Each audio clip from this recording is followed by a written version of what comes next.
Marriage means unity on the physical, mental, and spiritual planes. If you attract others by spiritual magnetism, then you will meet your soul companion. An ideal human marriage is the communion of two souls. But the soul finds the highest communion in God. Unless human love is spiritualized, it will be a canker in your soul. Unless you're spiritually minded and your mate is the same, you can never be completely happy. Marriage between man and woman is for the purpose of each partner helping to uplift the other in a commitment of divine friendship, love, and loyalty that will move both souls closer to their true nature in the incarnation they share. And it further provides the medium and right environment to invite other souls seeking rebirth on earth to come into the circle of their expanding love. Physical marriage practiced in this world is meant for the self-controlled propagation of the species and for assisting one another to learn the selflessness of love and faithfulness, giving and sharing. And for the advanced few, it is one means of soul union for liberation after finding the perfect love of God by intense spiritual discipline, sexual sublimation, and meditation.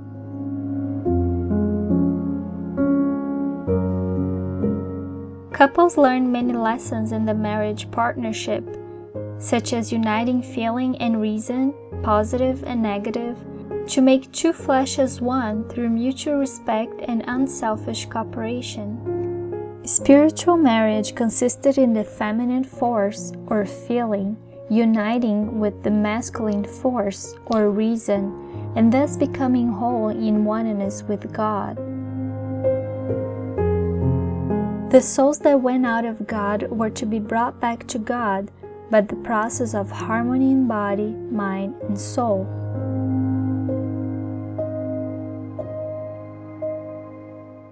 First, establish yourself irrevocably on the divine path.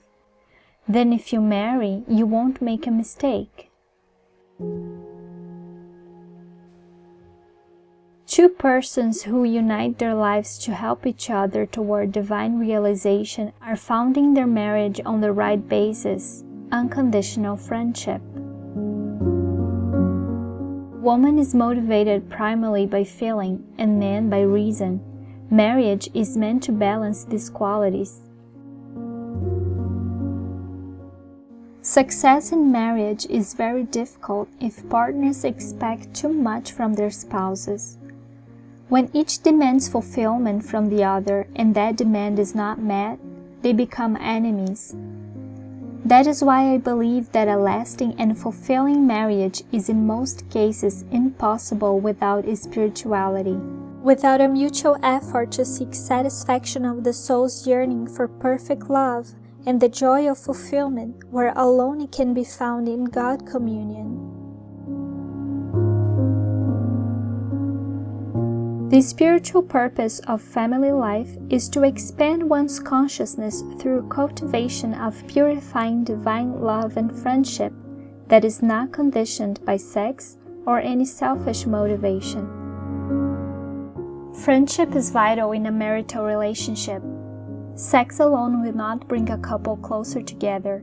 In fact, it will all too soon throw them apart if the higher instinct of true love and friendship is not predominant.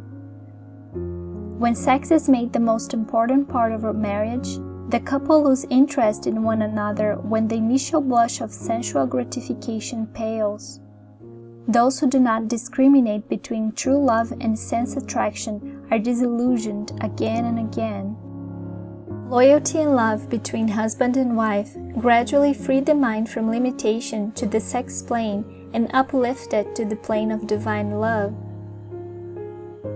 When divine love grows out of sex, the supreme love sublimates the sexual appetite into a beautiful human relationship. Sexual gratification alone does not satisfy the heart. Without real love, the heart will remain hollow. But if man and woman sincerely share in their marital state the love that rests in the soul, they will find the joyous fulfillment. A husband and wife should be loyal to each other and try to make each other happy in every way.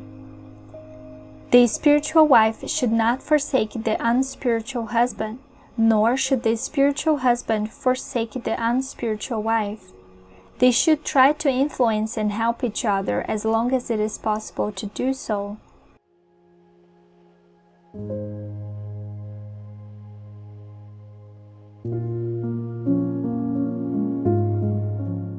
Man should strive to see God in woman and to help her realize her spiritual nature.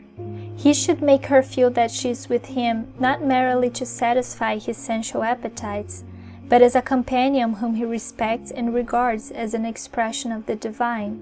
And woman should look upon man in the same way. Man and woman should look upon one another as reflections of the divine.